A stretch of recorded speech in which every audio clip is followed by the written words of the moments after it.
Hey, you all, welcome back. Y'all already know what it is. You see the title of this video. This is Real Housewives of Potomac, RHOP, Season 6, Episode 13. Listen, Mia and Candace fans gather round. I'm going to tell you now, I think both of them were wrong.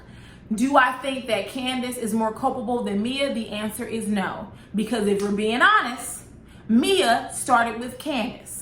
The moment she set her big old long wide feet, per Candace, not me. The moment she came to Candace's video shoot, if we go back 2 episodes again, she began to criticize it and tear it down. If it was that repugnant to her, then she should have left. She did not have to stay. We then look at the last episode where when Candace arrived, Mia told her, well, I didn't want to be invited to something that was low budget. I think we all can agree that low budget is a very divisive term and it's a very mean and ugly term. So it doesn't matter what you use it for, whether it's in regards to someone's project, like a video shoot, or whether it's referencing someone's mama, like Mia's mama.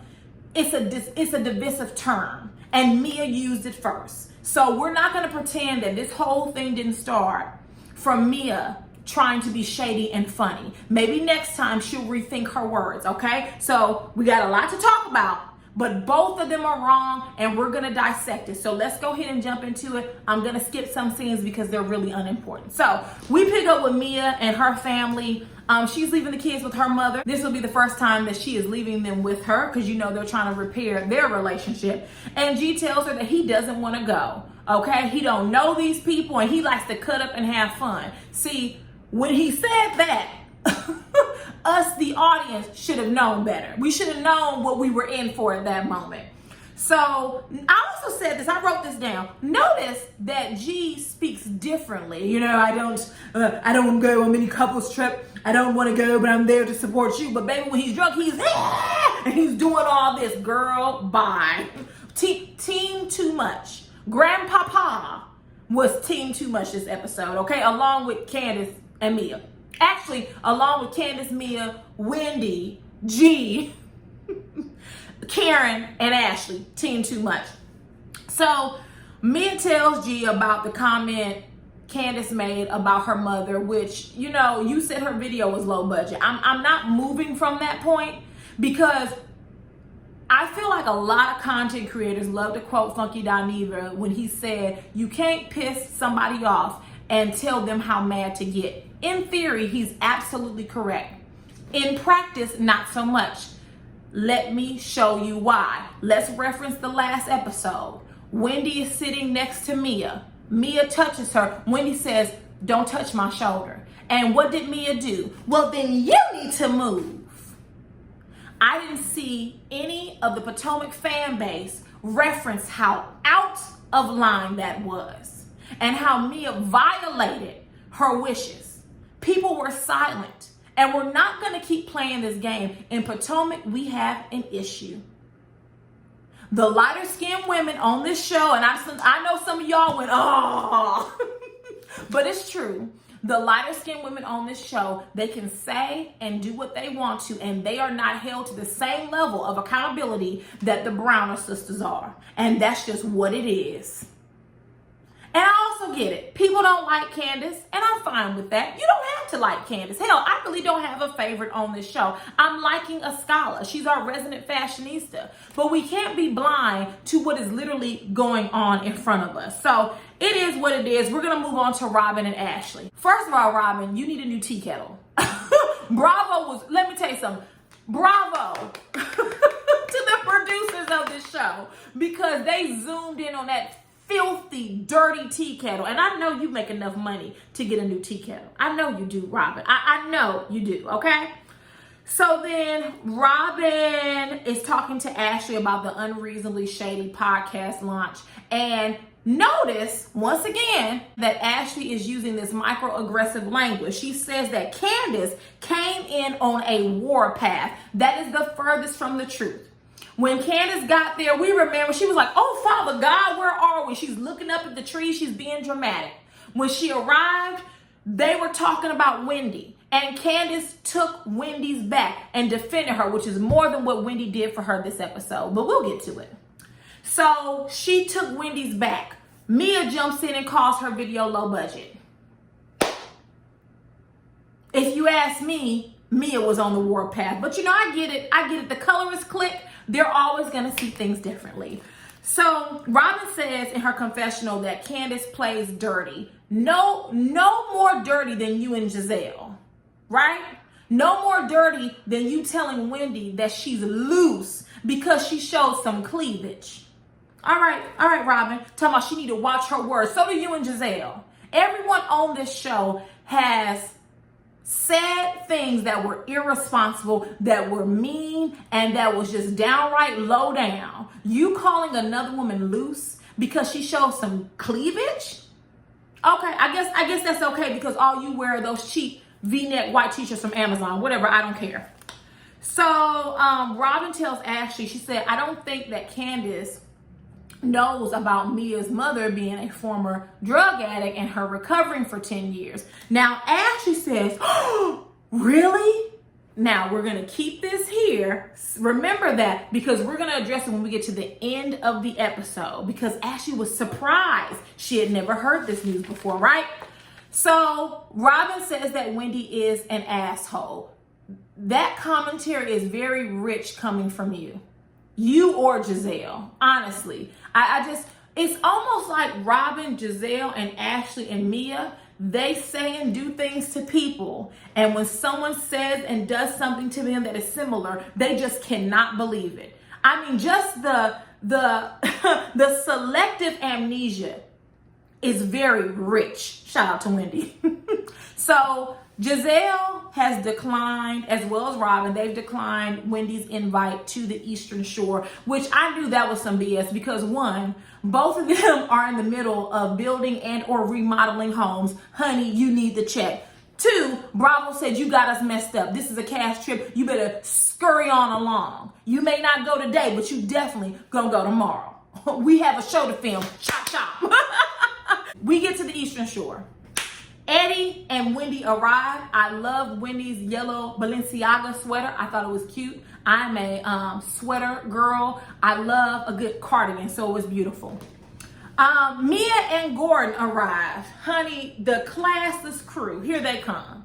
Where's valet? Baby, you pulling up to Airbnb. There's no valet. Let's not pretend like everywhere you go, you valet. Let's not do that, okay? So when G walked in, he began to jingle his keys in front of Eddie's face and say, are you valet? Now, a lot of people thought that was funny. I did not. Because if G were a white man and he did that to Eddie, we wouldn't be laughing now, will we? I thought that was very disrespectful with his raccoon looking self. Jingling in front of us. Some of you black people, y'all get money and y'all do the same stuff that these racists do to us. But I'm gonna leave it alone. I'm gonna leave it alone. Some of y'all gonna say it was a joke. My foot. It was not a joke. So then they begin drinking and taking shots. Let me tell y'all something. Gin will make you sin, okay? And that vodka is the devil's juice, okay? I do not play with vodka anymore. I stick, well, what do I drink vodka? Let me not lie on myself now. I'm more of a mixed drink type of lady at my age. But when I was in college and grad school, baby, it didn't matter if it was dark. It didn't matter if it was light. As long as it got the job done, you hear me, okay? So they were throwing back shots and they wanted to toast to good vibes only, GVO. That's the theme of the trip, baby. Mia tells them that she's really nervous because she left her kids with her mom for the first time. And Wendy's like, well, why is it for the first time? And G goes, uh-oh. And Mia tells her, listen, my mom is a recovering drug addict, yada, yada, yada. We're trying to heal our relationship. So Wendy says, well, that makes me think. So I'm thinking back to the comment that Candace said regarding your mom. Did that strike a nerve? And Mia says, well, it really was more like you're a spoiled brat. And, you know, I would never call anyone out their name. However, when we fast forward to the future, Mia called Candace a broke snitch. and I'm using the G version. She called her a broke B, but she doesn't call people out their names, right? She lies so easily. Her and the Ashley just lie all the time. Now, Candiace and Chris arrive. So I had to look at this short scene twice because as I was watching the show last night, the Potomac fandom swore up and down that Candiace came in on some rah negative energy. I mean, when you are like reviewing shows, there are things you don't catch the first time around sometimes, right? So I wanted to make sure that when I rewatched this, I paid close attention. And I have to say that both Candiace and Mia were both pleasant to one another. Candiace came in and said hi to Mia. Mia responded back, said hi, and she even said welcome. Both of them were pleasant. Oh, where's everyone at? Oh, they're all in the kitchen.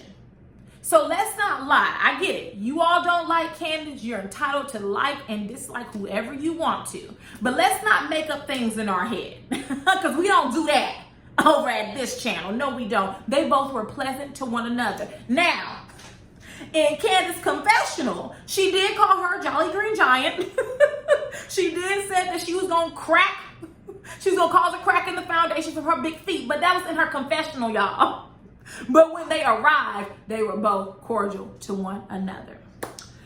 We see Wendy is greeting them and she tells them, listen, the theme is, GVO, good vibes only. You hear Wendy say, if you don't have GVO, then Candiace swoops in and she finishes and says, then you can GTFO.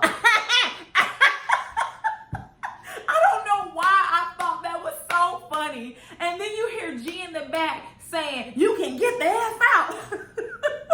I think it was the way that Candiace was dancing and laughing. We can firmly say that when Candiace arrived, she did not arrive on any negative energy. Now, they did flash the camera to Mia, who was sitting there like this with a straight face. She wasn't amused. Now, I won't say that she had negative energy. She just wasn't amused by Candiace. So then next, they start taking shots. So I think I'm able to identify how this trip spiraled out of control. One, listen, as Mia said, these some middle-aged, older people. And honey, 3, 4, 5 shots. After the third one, it's going downhill. This is not your college year. This is not your freshman, sophomore, junior, senior year where you can take 20 shots and wake up and go and go to class. We're not doing that. Once you hit your 30s, it goes downhill. So they're taking shots. And G says that he's a strip club connoisseur. Oh, don't we know? That's what Mia told us. They called you because you were a regular and said, hey, we got a new booty down at the club. Come get her. We already know. Mia says, that's where he found me. Maybe it's me. Maybe I don't have the type of background that Mia has. But she seems to constantly repeat that. Like, if you're a CEO and you're a boss woman, it don't need to constantly rehash your past. I mean, honestly, all jokes aside, you were a stripper. Your husband was a regular at the strip club. They called him down there. He fell in love with a stripper. Now look where you are 8 years later. You don't have to keep reliving that. You really don't. And I think that Mia, deep down, you feel bad about it. And that's why you constantly have to put it out there. Candiace responds when Mia says, that's where he found me. She goes, yes, we know. Mia, you were setting him up and she was knocking him down. I mean, you should have seen that one coming. So G says that he doesn't need to go to the strip club, right? But Mia wants to go. They go and she picks up the women. So I'm guessing in their lovely marital bliss that they have threesomes in their marriage. Perfect. Just perfect.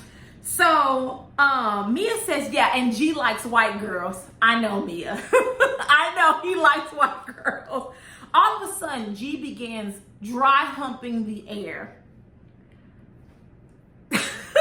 Literally, my hands were pressed against my face via Cynthia Bailey style. Like, really? Really? This is what we're doing? Like, we're dry humping the air? Like, anytime they panned the camera to Wendy and she was like this, that was me. I was cringing the entire time, right? I get a little weird whenever older men are hypersexual. You know, Michael Darby, G, very hypersexual. I'm not saying anything negative about them. Well, we know Michael's a predator, so I am saying something negative about him. But G is a little too hypersexual about me. He's humping the air. He then begins to motion the size of his member. It was too much, honey. Like, put the vodka shot down. We're done. We're done for the day. It's time for you to get your blanket. It's time for you to get your roll. It's time for you to get your warm milk. It's time for you to prop your ankles up so they won't swell and have a nice night. We're past that. So when G begins to motion the size of his member, Mia says, "I'm a big chick," right? And Candace goes, "Well, yes." Mia, you kept setting it up. You did. "I'm a big chick." "Well, yes, you are, Jolly Green. Yes, you are." And then Candace asked, "Does it still work?" And G said, "Does a beer shit in the woods?" And Candace said, "Well, I don't know." There were some really good gems in this episode. I mean, honestly, to say that it was a lot is an understatement. So we have to find the funny spots in here because we'll be sitting on here arguing all day, and I'm just not in that space. I'm in a good mood today, and honestly, it's just a show and I don't give a damn. Okay? These people ain't gonna upset me and increase my blood pressure. No God, okay? So, Escala and her husband arrived. I don't remember her husband's name. Was it Rob? Was it Robbie? Y'all let me know. I forgot, my bad. But, you know, she's our resident fashionista of Potomac. She came in looking good again. Go off Escala. So then G asked me, "Who the F is that?" But then when Escala came over to hug him, "Oh, Escala, I've heard so much about you." I said, "Oh, so both you and Mia love to lie." "I've heard so much about you." Child, you didn't even know who she was 10 seconds ago, okay? So they take more shots, right? I think this is the beginning of the end. Listen, liquor mixed with anger is never a good combination. All right. The more shots they took, the more I just held my chest because I already knew. I said, "Ooh, this is why it spun out of control the way it did." Folks is drunk, honey. They're drunk and they're in their feelings and they're angry. It's never a good combination, right? So then they all go in the kitchen. And I think Escala and Candace begin to go upstairs. I'm guessing they're trying to find their rooms, but the gag of it all is that Wendy hadn't even assigned room. So there you go. While they're in the kitchen, G calls his connect at the dealership. And he goes around telling everybody, "Shh, shh, this is important." Like, I don't know if you all saw it. Wendy was eating, I think, a sandwich. And he goes, "Listen, this is important." First of all, don't thump me and tell me what's important for me to listen to on my trip, boo. Okay, grandpapa, let's not do that. But the guy on the phone tells Mia that her husband is going to give her a customized G-Wagon. Let me tell y'all something. I think G-Wagons are ugly, but my husband, that is his dream car. And I was like, whew, maybe in 5 years. He does the same with me. I want a rose gold wrapped Lamborghini. So we'll see. Maybe in 10 years, we'll see where we're at, right?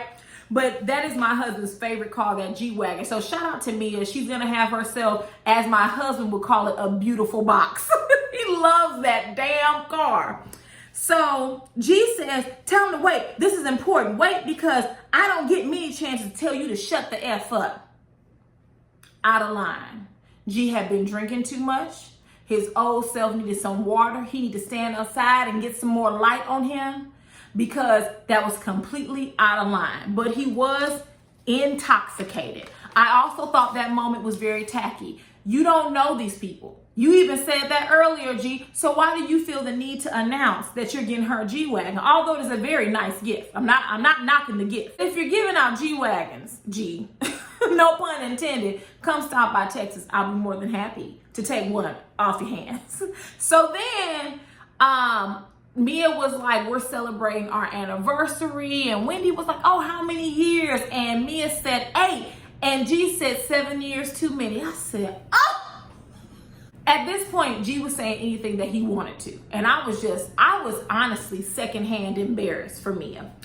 So then when Askale and Candace go upstairs, Candace says that G is on 10 and that he reminds her of the predator. Now, she didn't call Michael a predator, that's me, but I absolutely agree with Candace. Just them being hypersexual, them being older, everything kind of revolving around sex, it kind of gives you the creeps.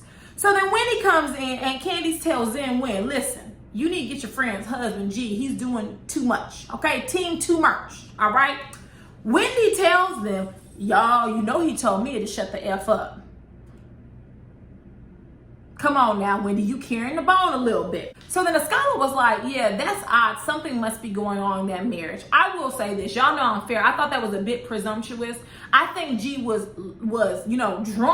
drunker than a skunk, in the words of my mom. But I don't know if something is going on with their marriage. I mean, other than him being an old man and her being his young wife. Other than those type of dynamics, I don't know. He was rude though. And Mia was embarrassed by it because when she tiptoed herself up to the room, when Askale asked her, did G tell you to shut the F up? Mia says, I don't know, probably. Probably or yes. Okay, Mia was embarrassed by that. She didn't have to say it. I don't think anybody wants to be told to shut the F up by their significant other. That's embarrassing, whether they're drunk or not. And I'm pretty sure that Mia was slightly embarrassed by his behavior. She can pretend that she's not, right? But Miss High Class Mia, you're telling me how your husband was doing all this, that you weren't bothered by that? I don't buy it. So then Wendy tells them that the trip is to serve as a conduit, I'm guessing, to healing. And she says, I don't know if you know about Mia's history with her mother. So I waited for one of them to say what the history was. And maybe they edited it out, but at no point did Mia or Wendy say what the history was.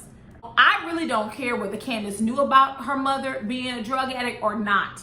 Mia started this beef. Mia did. She called that woman's video shoot that she spent $10,000 out of her own pocket for low budget.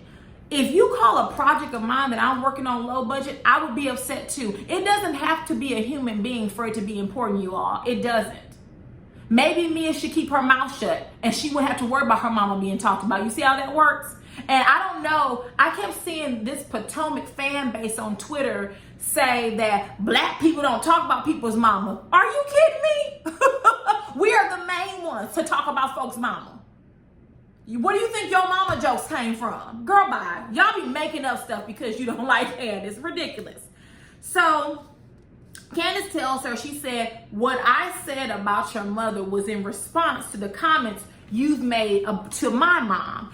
Mia says, well, as a CEO, I try to identify the problem. That's my job. Skirt. That's how I know you're not a CEO, Mia, because actually your job is to hire people to resolve those issues. You're supposed to be able to sit back and kick your heels up and relax. Your job is to hire people to make sure everything gets done. Because Mia, let's talk about it. You went from being a manager, because I managed things, to being a girl boss, to being a boss, and now you're the CEO. All right, cool, fine, but it's not your job. And it damn sure was not your job at Candace's video. And you know damn well that you came there, you were very critical, you were very mean, you were very nasty. You were not trying to help Candace. You were attempting to tear her down, and you were being shady. Just admit it. I was being shady. I don't know why no one can say that. Just admit it. So Candace said, well, listen, you need to read the room.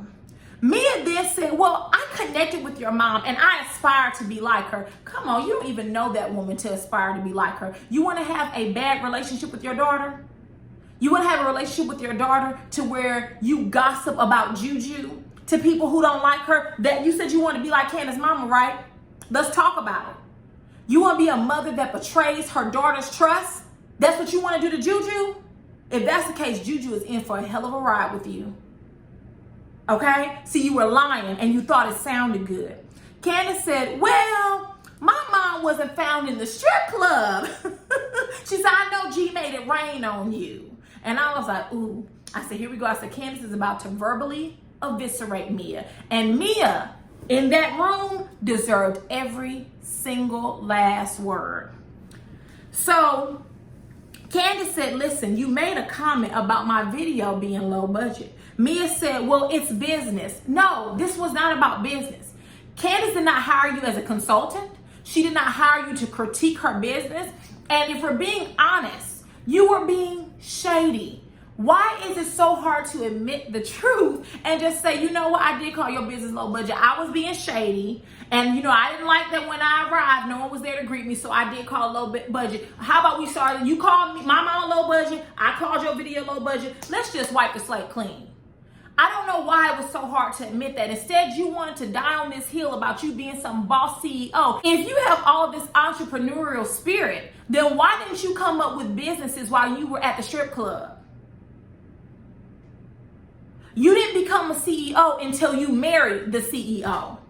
There's nothing wrong with it. There's actually a story behind that. I would love for Mia to tell us how she felt when G wanted her to take over the businesses, how she learned these skill sets, who mentored her. There's a story there. Instead, you want to pretend like you woke up and you were a boss when you were not, and that's just the truth. So a scholar tells her, everything is not about business. This is not a business conference. This is not a business retreat. 100% correct. Stop acting like everywhere you go that it has to do with business. So all of a sudden, Wendy asked Mia, was she okay? I really didn't know what that was about. Why are we coddling Mia?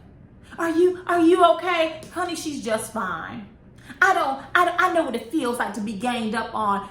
Wendy, respectfully, you were not ganged up on because you bazookaed the hell out of both Giselle and Robin. You set them right in their places. You had no problems. You're a big girl and so is Mia. If Mia can run around calling people's projects low budget, she can handle herself, or at least she should be able to.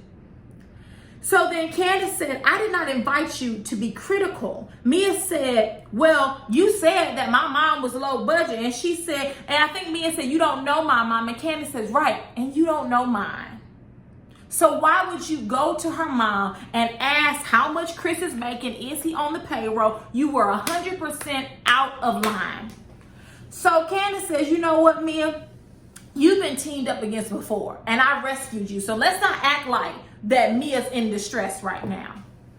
So at this point, Candace says, you know what? I'm tired of playing with Mia. I'm about to tear her up. And baby, when I tell you Candace went in, that's exactly what she did. She said, you got them big ass feet. Mia said, well, God made me like this. She said, yeah, and God made you basic too.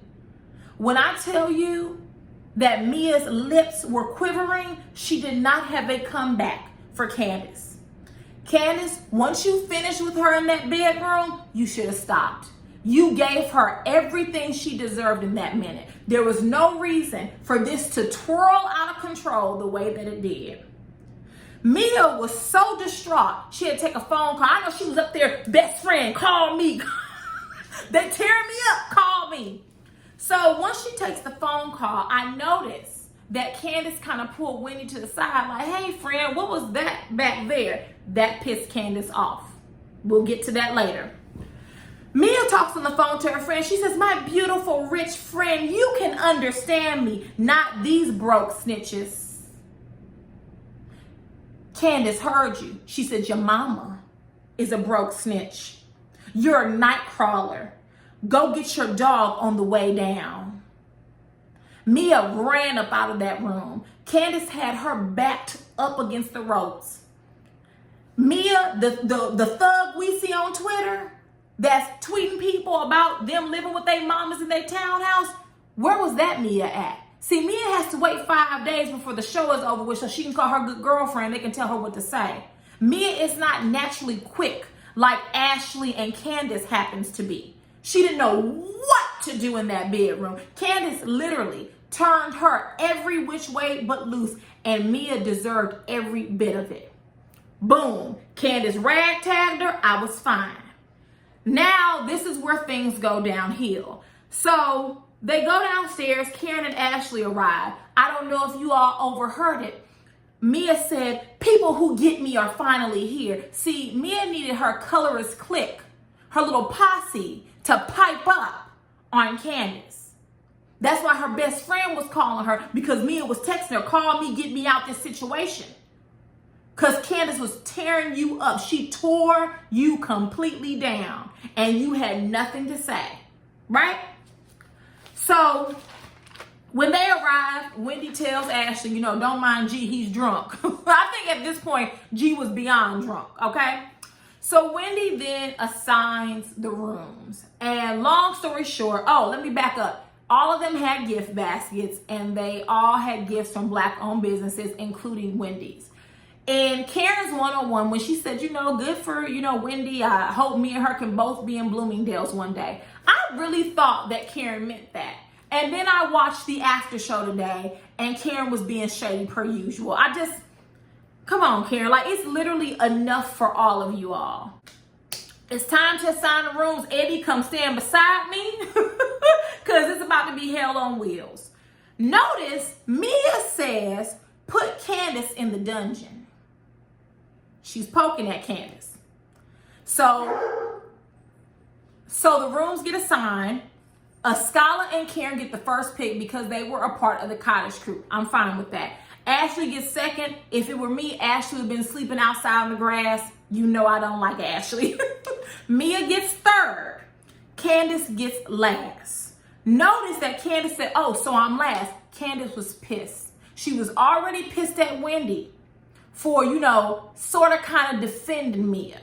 So Candace began to unravel then. She said, so I'm last because she's getting me back for the cottage. Yes, Candace. She's getting you back for the cottage. You should have seen that one coming. I know I did. Mia says, yeah, she's an afterthought. Poking. Now keep in mind, she didn't have all of this to say when they were in the room. Okay. So then Ashley comes over to Mia. She said, hey girl, you know, what's going on? Mia knows that Candace is within earshot. So she does this on purpose. She says, this girl, she's so mean.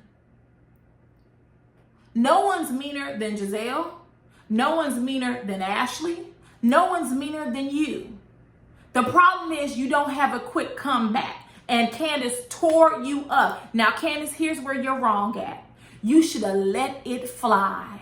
Because Mia needed her colorist clique to come on the trip, and she couldn't wait until they arrived so that she could have something to say to you. She needed backup. At that point, Candace, you should have disengaged.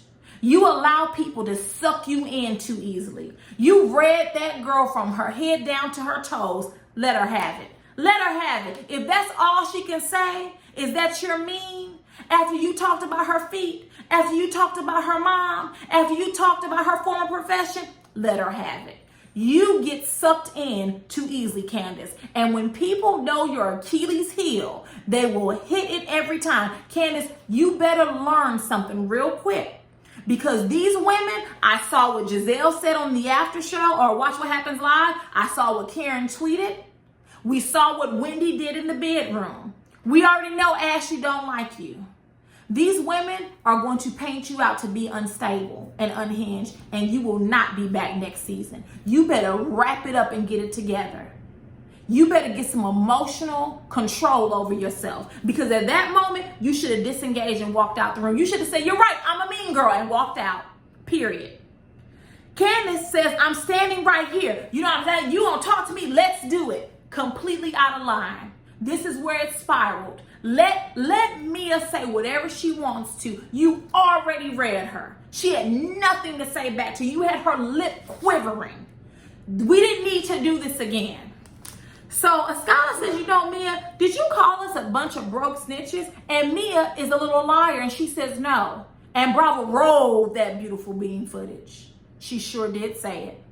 You're a liar, Mia. Just like your face. It's a lie. So then Candace says, you know what, Mia, let's address the elephant in the room. You need therapy. Candace, that was out of line. You can't diagnose anyone. Now, I technically agree with what Candace and Ascala was saying, is that essentially Mia has gone without longer than she's had. Meaning that Mia has been poor the majority of her life. Versus 8 years of being with G. What is Mia, 40? She's had 8 years of wealth. The remainder, she's been scratching and surviving. So yes, she's new money. Yes, she's going to brag. Yes, she's going to denigrate people who she perceives are not on her level. Candace was right, but honestly, that wasn't the time for the discussion, because honestly, at this point, it didn't matter. Y'all was just arguing. So while they're talking, they're going back and forth, which at this point, once again, we need to be done with this. There was no reason for Candace to be like, well, let's do it. Let's not. Really, you already eviscerated this woman. Let's not do it. So while they're talking, Mia puts her hand in Candace's face, and Candace says, listen, let's not do this with the hands. You've already done it to her. And Mia did this. Mia has a bad habit of crossing boundaries. And it was silence from the Potomac fan base on Twitter at least. Mia has done that twice to Wendy, where Wendy has asked her not to do something, and she goes, well, what are you going to do about it? And matter of fact, the same thing that many people accused Candace of and justified Monique beating her up, when Mia put her hand back in Candace's face, she said, I did it. Now what are you going to do? Taunting her, daring her. Let some of y'all tell it. That means she should have been skull drug. Because she told Candace, she asked her, what are you going to do about it? Wendy, don't put your hands on me. Well, then you need to move. She has a bad habit. You know, that's very interesting. Mia was a foster child, and she had a very traumatic childhood. You would think of all people, she would understand not to cross boundaries. What if what if Wendy was abused growing up? Please don't put your hands on me, and you tap her, and the next thing you know, you find yourself face first in the dirt, trying to figure out what happened. What if someone is abused and they ask you not to touch them and you hit them anyway? Mia got a bad habit of crossing boundaries. We're not going to sit up here and blame all this on Candace, because Candace can verbally cross boundaries, but Mia does so physically. And that's a problem. And you're going to deal with the right one. Someone's going to ask you, please don't touch me, and you're going to tap them. And before you know it, it's going to be over. You don't get to put your hands on people because you think it's cute. You did it twice to Wendy, and you did it this time with Candace. But you know, we're not saying anything about that. I wonder why. So at this point, they're going back and forth. You know, Candace says, you know, you just got here and you barely made it. I was like, oh, Candy, what's tea? She said, walk out, you night crawler. Mia says, I have no problem with you. That's a lie. Yes, you do. You have a big problem with Candace. Candace says, but you're being disrespectful. And Mia says, I don't care. All right, because at this point, both of y'all childish. Candace says, where is your pimp? And Mia, pimp, where you at? Might as well call him what it is. Candace says, someone go feed her. Do you need some lettuce? And Candace takes a piece of lettuce and throws it at her on the table. And there was a collective, oh. And I literally did the same thing. Candace, you shouldn't have done that. That was out of line. We don't throw things at anyone. We're adults here. Let's not do this, right? So then, after the collective side, everyone's side, Wendy, Ascala, Karen, because we're not putting our hands on each other. We're not throwing things. Did we not learn from last year? This is not love and script hop, right? So then Candace said, you started with me and now you need to finish it. That's accurate. Mia did start with her. That's the truth. So Mia and her go back and forth, and Mia said, I said it. Your video was low budget. Now, Karen and Ashley had nothing to say when Mia said it. Candace said, your mama's low budget. She said that for the 20th time that day, which by now Candace get a new line, right? And here comes Karen and Ashley rallying around Mia. Karen is pointing her finger in Candace's face. You see the girl is already off the rails. That's when Candace says, no, she's yelling. You don't talk about people's mama. So then Ashley comes in, and that's where I need you all to remember to the beginning of the episode. Remember when Robin told her, about Mia's mom? She said, oh, what, really? Ashley says to Candace, you don't know her story. Candace says, you don't either. She said, I do know her. I spent time with her. You're a liar. Either you were lying at Robin's townhouse or you were lying now. Let me close this on up right now. Oh yeah, Mia threw the salad at her. I was actually fine with Mia tossing salad at her because Candace should not have initiated by throwing that leaf. Right? You shouldn't have said it. But let me say this. These things spiraled out of control because alcohol was involved and because neither one knew how to disengage. Once Candace wrapped her up and put a bow on her, she should have left it right where it was upstairs. Now, Mia also continued with Candace, jabbing her during the room assignments. But Candace, when you said, let's do it, your husband should have taken you. Instead of him walking out, he should have taken you and said, nope, we're not doing it. Candace, you need to learn how to disengage. You need to learn how to emotionally control yourself, because if you don't, you will find yourself on the other side of Potomac not being a part of next season. This can't continue, boo. They know, they have identified your Achilles heel and you keep letting them kick it. When she said you were mean, you don't have anything to talk to her about. At some point, Candace, you have to learn how to stop. You cannot just keep going. You have to ignore people because they will test you every time. That's what Mia does. So moving forward, Candace, ignore her. Read her down and go on about your business. It doesn't have to get to where people are throwing leaves and salads. It went too far at that point. So, with that, if there is nothing else, you all drop down in the comments and let me know what you thought. Let me know who you thought was wrong. You know, we're having a discussion here. It's my opinion, but you all have your own opinion. So I will see you all later. Mwah. Bye.